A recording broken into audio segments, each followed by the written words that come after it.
Well, the rides are open at Coney Island, the air conditioning is on at the multiplex, and summer blockbuster viewing is back at the movies. There's a slew of sequels, more rom-coms you can throw a bouquet at, a whole league of superheroes, kids' films, comedies, and of course the usual clinking, clattering collection of robots and aliens. Let's get started. On May 6th, the first superhero out of the gate is Thor. Marvel Comics' Norse god of thunder here is played by Chris Hemsworth. He's been banished to Earth by his angry dad Odin, played by Anthony Hopkins. Then he has to battle his evil half-brother Loki. Natalie Portman and Idris Elba co-star. The pop mythology comes courtesy of director Kenneth Branagh. On June 17th, Green Lantern arrives, with Ryan Reynolds playing a pilot who becomes a member of an intergalactic corps of protectors. With the job, he also gets a magic ring that can create anything he needs while he battles baddie Peter Sarsgaard. Already in theaters is Fast 5, the fourth sequel to The Fast and the Furious, which brings back Vin Diesel and Paul Walker, and brings along Dwayne "The Rock" Johnson for a fast-flying trip to Brazil and speed racing like you've never seen before. Will this franchise ever run out of gas? Maybe not. We'll see. On May 20th, Pirates of the Caribbean on Stranger Tides, the fourth movie in that franchise, sails into theaters. And Disney's Buccaneer Bounty will apparently sail on forever, or at least until producer Jerry Bruckheimer has every doubloon from moviegoers' pockets.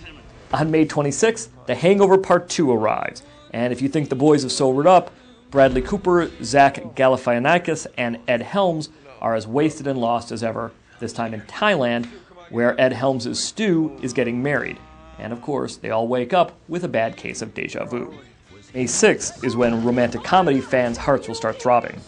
First out is Jumping the Broom, starring Paula Patton and Laz Alonso as a bride and groom who just want to make it through the wedding without their mothers-in-law, played by Angela Bassett and Lorna Devine, ruining the occasion.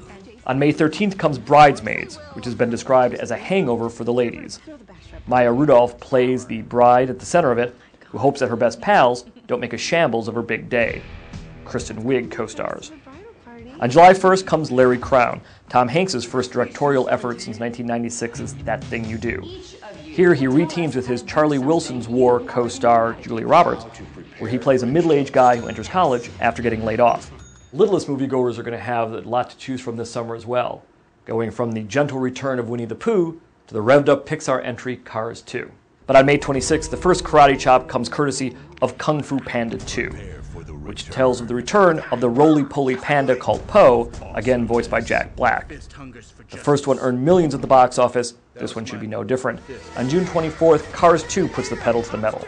Pixar's Speed Demon Auto Lightning McQueen, voiced again by Owen Wilson, teams up with Mater, voiced again by Larry the Cable Guy, for an international race laced with espionage. On July 15th, the adorable bear called Winnie the Pooh returns to theaters, with Zooey Deschanel singing the theme song and Jim Cummings, who's been voicing Pooh for more than 20 years, back for the ride.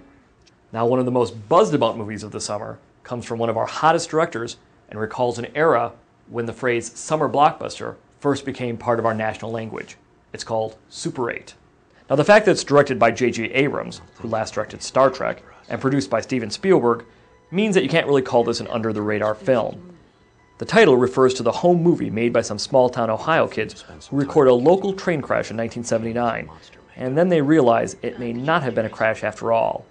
There are some spooky goings-on, some sort of alien on board that's traveling from Area 51. And if I were you, I'd bet my entire collector's edition Star Wars trading cards on the fact that this thing is being a monster hit. So the summer of 2011 is going to have something for everybody.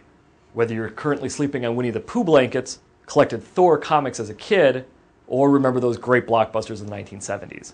I'm Joe Neumeyer, film critic for the New York Daily News, talking about 2011's summer movies.